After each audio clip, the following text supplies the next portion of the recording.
Hi friends, இன்றைக்கி வந்து பார்த்திங்கன்னா ஒரு லஞ்ச் பாக்ஸ் ரெசிபி.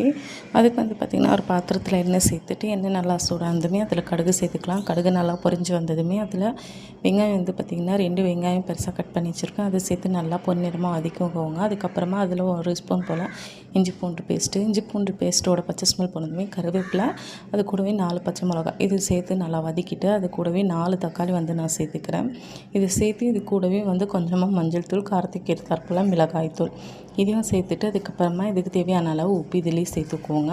சேர்த்துட்டு நல்லா வதக்கி விட்டு கடைசியாக வந்து பார்த்திங்கன்னா நல்லா இதில் வந்து எண்ணெய் பிரிஞ்சு வந்ததுமே கொத்தமல்லி வந்து சேர்த்துக்கலாம். கொத்தமல்லி சேர்த்துட்டு அதுக்கப்புறமா நான் 1 கப்பு போல் அரிசி எடுத்திருக்கேன். அதுக்கு 2 கப்பு தண்ணி வந்து சேர்த்துட்டு நல்லா கொதி வந்ததுமே ஊற வச்ச அரிசி வந்து இதில் சேர்த்துக்கலாம். சேர்த்துட்டு அதுக்கப்புறமா வந்து பார்த்திங்கன்னா உப்பு செக் பண்ணிக்கோங்க இந்த ஸ்டேஜில். அதுக்கப்புறமா தண்ணியெல்லாம் வற்றி வந்ததுமே ஒரு 5 நிமிஷம் போல் தம் போட்டு எடுத்திங்கன்னா சூப்பரான தக்காளி சாதம் ரெடி. கண்டிப்பாக ட்ரை